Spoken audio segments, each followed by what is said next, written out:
What's going on, Tricology family, and welcome back to another episode of the Tricology News Talk. I hope everyone had a great 4th of July week. Now, this week it is kind of slow for this week, but we still got some newsworthy mainstream news to talk about, and we also got 2 movie reviews for y'all today. So let's not waste time. Let's get started with our first piece of mainstream news, and that is Disney Plus Daredevil to be nothing like Netflix's version, says former crew. I mean, haven't we heard this already? We already know this, but let's read this new article of what they're saying. There's really, truly don't want it to be anything like the Marvel's Netflix version of Daredevil. So, nobody that worked on the original series, other than the cast that they are bringing back, is coming back. I mean, there are just some truly, truly wonderful that worked on that show, and I think that really adds into the magic of that show. And I think Marvel's making a big mistake. But hey, what are you going to do?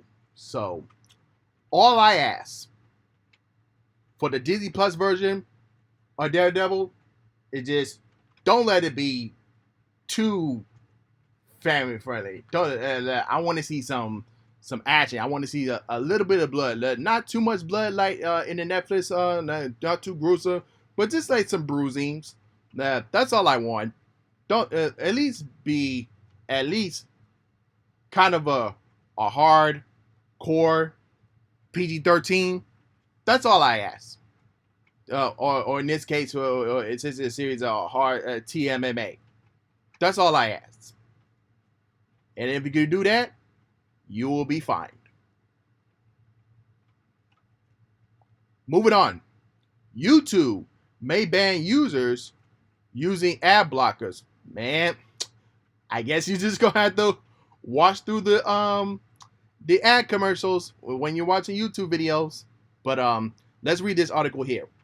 YouTube is currently running a test in which it blocks video viewers from people using ad blockers. Discovered by Reddit, aka Reddit and me, or Android Authority, the tests include a pop-up menu that emerges if you are running an ad block, telling that your video will be blocked after 3 videos. I mean, those people want their money's worth when they want their ads, so I guess I mean, mostly the ads don't take up to like I say less than a minute, and then after that minute you could just skip it. Or if you're one of those people that have YouTube premiums, that automatically skips the ad, so that's good for you if you have a YouTube premium. But hey, just like Hulu and other streaming services that have like commercial stuff where you have to watch through. I know it's painful to watch through, but hey, you just got to get through them. And for all the people that are using ad blockers, you might have to use some kind of something else that's kind of like ad blockers, so that way you won't get like disbanded or blocked from YouTube. So that I would recommend. But continue on with the story. It looks like you may be using an ad blocker. Video playback will be blocked unless YouTube is allowed listed or the ad blocker is disabled, the pop-up says. It then offers users to try YouTube paid tier, like I said before, the YouTube Premium. And there's also an option to report this issue if you are not, in fact, using an ad blocker. So, like I said, just buy the YouTube Premium. That's all you got to do. And most likely that will get you to YouTube TV. And that's the most situation I would say. But I'm going to continue on. YouTube confirmed that the test to The Verge, saying that it's running a small experiment globing that uses viewers with ad blockers able to allow ads on YouTube or try YouTube Premium. The company says it takes disabling playback very seriously and that it will only disable playbacks for users who ignore repeating requests to allow ads on YouTube. So, all I gotta say, be careful to those who have ad blockers. But moving on to our next story, Spider-Verse smashes another box office record. Of course it is. As a matter of fact, that is one of my top. Is in my top 10 most favorite 2023 movies. But let's do the comparison from the first one. So looking at Into the Spider-Verse, that one made 375 million, and looking at Across the Spider-Verse now, it is currently at 607 million right now until we get a date for the digital release and Blu-ray and DVD release. So it's still in theaters. So until we get that digital release date, it's going to continue to stack more money in the box office. So huge congrats to the Spider-Verse. And like I said, it's still in it's currently in my top 10 favorites movies of 2023. Moving on. Oh no, wait, I got another one here. So I have another comparison here that with Spider with Across the Spider-Verse smashing box office records is now currently a huge hit for Sony Animation. So let's look at the previous 5 where we at. So what used to be at number 1 was the Smurfs, the first one that came in 2011. That ended with 563 million, and then what was at number 2 is Hotel Transylvania 3, the third one, and that ended up with 528 million. Then Hotel Transylvania 2 ended up with 474 million, and then the very first one, Hotel Transylvania, was at 358 million, and then of course like we mentioned, Spider-Verse Across the Spider-Verse was at 375 million. So you now have Across the Spider-Verse at number 1. Then you have the Smurfs, Hotel Transylvania 2, Hotel Transylvania at Hotel Transylvania 3. That's at number 3.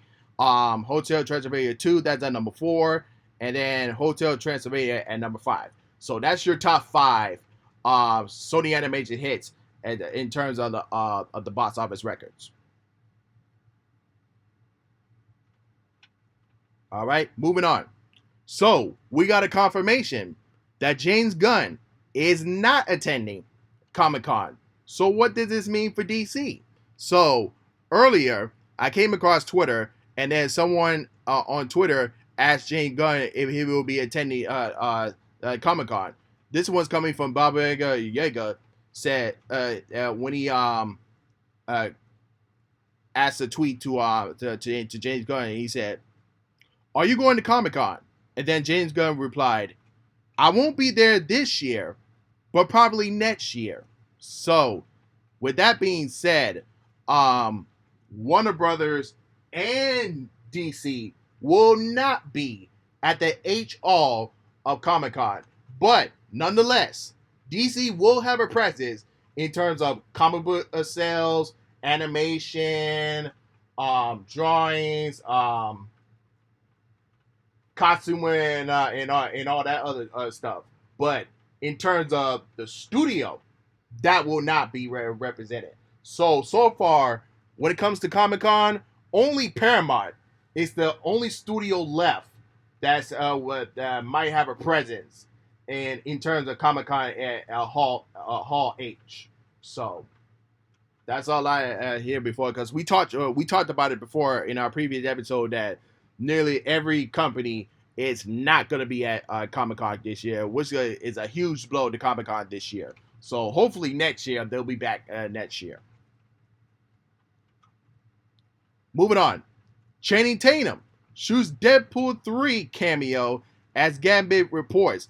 But that ain't the only character that I heard is going to be returning soon. I'm hearing that that Jennifer Garner will be returning as Elektra as well. So with all these mostly return as a surprise cameos, this kind of feels like Marvel's version of the Flash in terms of a Deadpool 3, which I said it is going to be a multiverse movie. If you guys have not seen Deadpool 2, if you saw the ending, so that kind of tells you it is going to be a multiverse movie. But as far as Jennifer Gardner, this is going to be the first time since the very first Daredevil, when Ben Affleck was Daredevil, that she'd be oh no, wait, she had a spinoff, a standalone. Yeah, she did have a spinoff movie. So it'll be, since those two movies, that she'll be back as a Elektra. So that's gonna be very interesting. But going back to Gambit and Channing Tatum, there are three reasons to believe that Channing Tatum will be having a cameo as Gambit. Is that reason number one is that Ryan Reynolds, he loves Gambit. They talked about it before at Comic-Con 2015, and then of course you saw a little Easter egg in Free Guy. So I do believe we'll have a cameo scene of Gambit with Channing Tatum playing the role, as it had been teased so many years. Moving on, Mission Impossible scores a ridiculously high critic ratings. So let's look at the top 5 Mission Impossible ratings here. So currently at number 1, well, this one is tied at number 1. You have Dead Reckoning Part 1 and Fallout, which both are at 97. Then at number 3 we have Road Nation, which is at 94. Number 4 is Ghost Protocol at 93, and then at number 5 is Mission Impossible 3 at 79. So I would say after Mission Impossible 3, that thing gone way up in the 90s. So I'm not surprised. So this one is definitely, I can't wait to see it next week, and I'm pretty sure this will be in my top 10 favorites as well after I watch the movie. So I'll be definitely doing a movie review for that on next week's episode. Moving on, Doctor Strange is appearing in a 2024 film hinged by Benedict Cumberbatch. So, which Marvel movie he's going to be making an appearance in? So, let's look at the 3 upcoming MCU movies that will be coming out in 2024. So, you have Deadpool 3, which is coming out on May 3rd. We have Captain America: Brave New World, which will be coming out on July 26th. And then lastly, we have the Thunderbolts that will be coming out on December 20th. I think most likely he will show up in Deadpool 3 because it is a multiverse movie. And I don't know, maybe he have a cameo in one of the other movies. I don't know. We'll just have to wait to see. But my most prediction is it's probably going to be Deadpool 3. But we'll see. Moving on. Director confirms that John Wick survived at the end of John Wick 4. Is that why they're saying, oh, we're going to do John Wick Chapter 5? But let's read this story. The director says, we had a different ending. The theatrical ending was the ending that Key and I wanted. But we shot a different ending. We shot an ending where you actually saw John Wick at the end of the movie. So it was very clear that he was still alive. The audience we test was absolutely prefer an ambiguous ending.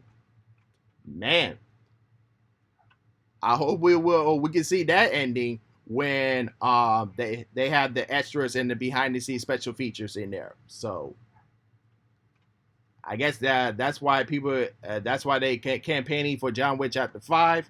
So man, it's gonna be very crazy. Even though they gave us the ending that he did die, but now that begs the question, like, how are we gonna do John Wick Chapter 5? But hey, At least we'll see him again in the upcoming the spin-off Ballerina. So it's gonna be very interesting. Moving on. Going back to Tom Cruise, he says he wants to continue Mission Impossible into his 80s. At least if he stay in good shape, he'll be fine. But let's read what Deadline has to say. Harrison Ford is a legend. I hope to still be going. I got 20 more years to catch up with him, Cruise said via Sydney Morning Herald.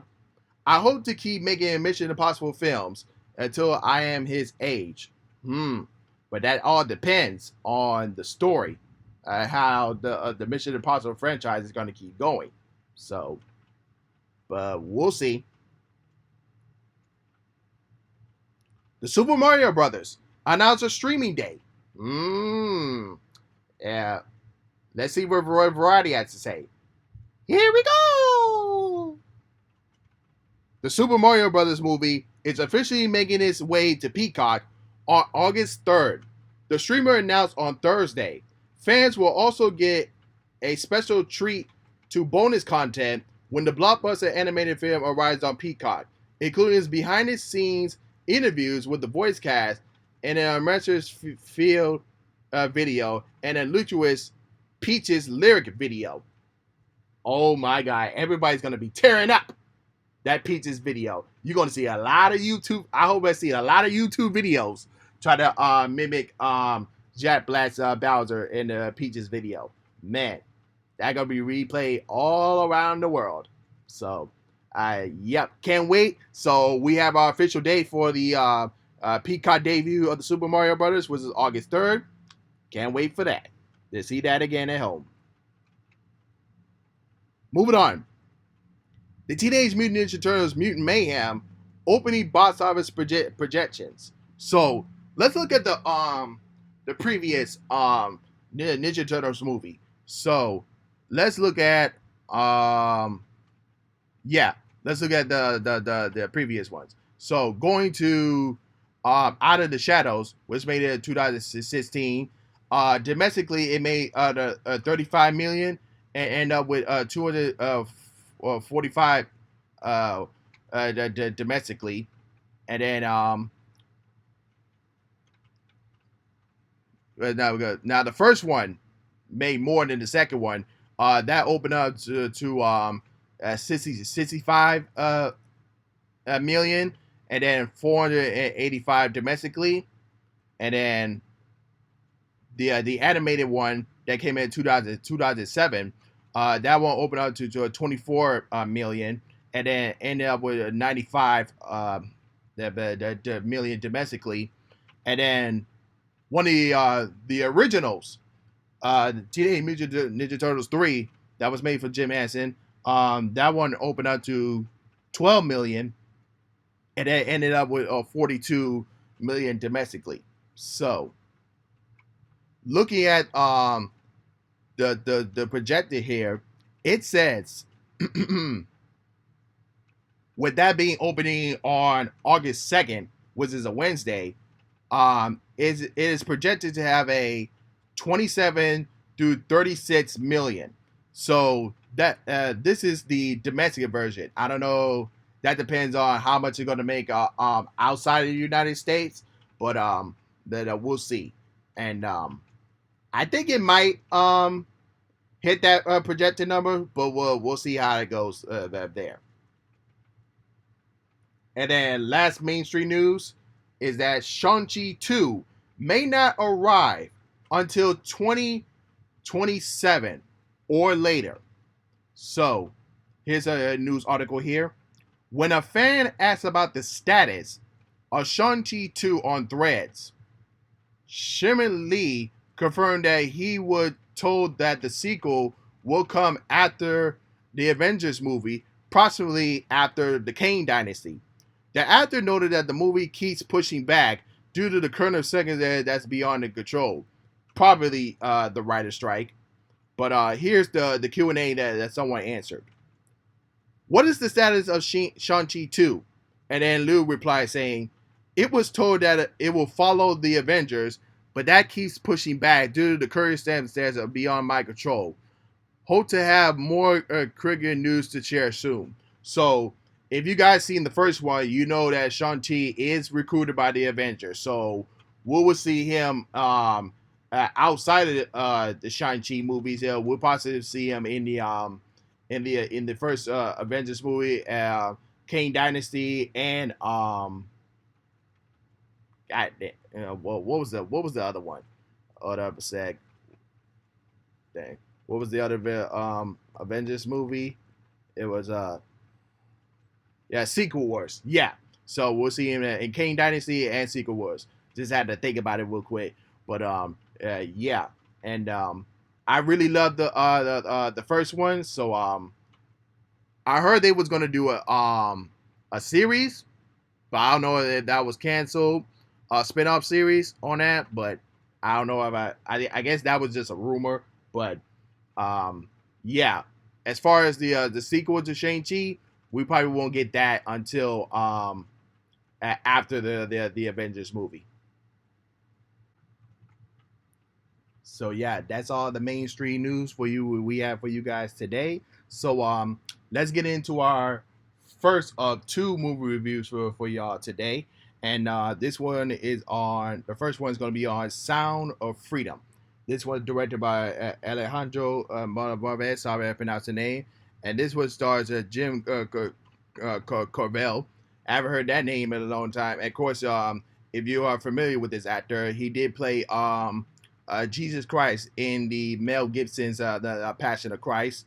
And then he also did other films like Angel Eyes, Deja Vu, Bobby Jones, The Escape Plan. That was the last movie I have seen him in. But he did other action thriller movies. So that this was so Sounds of Fear was definitely a action thriller. But with that, it also tackles the meshes, subject on human trafficking. So basically, what the movie is about is that after rescuing a boy from a Rufus cartel who are child traffickers, a federal agent learned that the boy's sister is still captive and decided to embark on a dangerous mission to save her. So with time running out, he quits his job and then becomes a vigilante and then journeys deep into the Colombian jungle and put his life on the line to free her from a fatal worse than death. So yeah, and while here when he becomes a vigilante and went out to the to South America, it definitely gave me the Punisher vibes. Like, oh, like you guys want to be as sex traffickers? Well, y'all gonna feel the punishment. Oh my God! So that's what it definitely I felt from there. So if you are a parent and you have children, I highly recommend that you guys want to watch this movie because it definitely like I said before, it definitely tells a message and a subtitle about human trafficking. So after you watch this movie, you're gonna be like, oh, why is it's gonna make you hate society even more. Well, what I mean, there's a lot of things going on in society right now, but it maybe gives you that feeling. Now what after you see what is happening to children now you want to fight against human trafficking. So it definitely gives that hard how I say it a huge motivation to stop human trafficking. But besides from that, this is definitely a good action thriller. If I had to make a comparison, it's like Prisoners meets Man on Fire. You cook it up, and then you get my Sound of Freedom. Jim Cavett was really great. I didn't know he was really that good when it comes to like being an action thriller role. I hope I hope he do more roles like that. And so yeah, this was a really good action thriller movie. Besides the subject matter that's focused on the movie, But if you're that type of person that loves action thriller movies, this is definitely a movie to watch. But would I ever watch it like over and over? Maybe not over and over again. Maybe like every once in a while. But it's definitely worth the watch the first time in theaters. So that way you can see all the action sequences, all the action scenes, and understand the messages behind the movie. So I'm definitely giving this movie a four out of 5 stars, and a simple A. It was a definitely good movie to watch in theaters, so I highly recommend for you guys to go check it out. And then our last movie review for you guys today is going to be on the Joyride. This was a Seth Rogen produced film. This was directed Abby Ling. Sorry, I pronounced the name. So this was on 4 friends that goes on a trip. Yeah, the trip to China, and then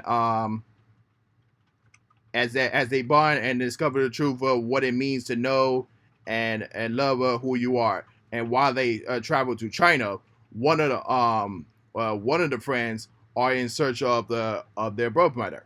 So of course, when you watch a Seth Rogen Seth Rogen comedy, expect the a bit a very over the top comedy that gonna make you like laughing your butt off. It'll be like OMG. So yeah, and it was very funny. The last time I laughed so hard at a Seth Rogen produced movie was Good Boys, and that was really freaking funny.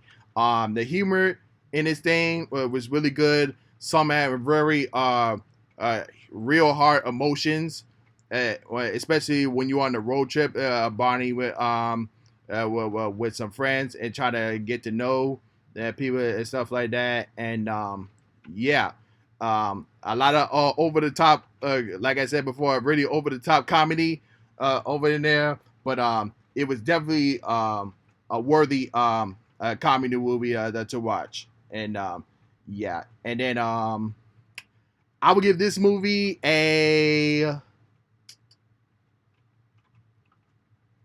I'll give it an A minus. Yeah, I'll give it an A minus for what it was. But yeah, and then yeah, and I also give it a four out of 5 stars as well. So yeah, but those are my 2 movie reviews, and that's all I have for you guys today. And to all my subscribers on YouTube. Don't forget to those are viewing on YouTube. Don't forget to like, comment, subscribe, and hit the notification bell when new episodes and other videos are uploaded. And and of course to all my podcast streaming platforms. You can follow me on Spotify, Google Podcasts, Apple Podcasts, or any other podcast streaming platform. Don't forget a follow there. And with that being said, this is Trico, and I'm signing off, y'all. Peace.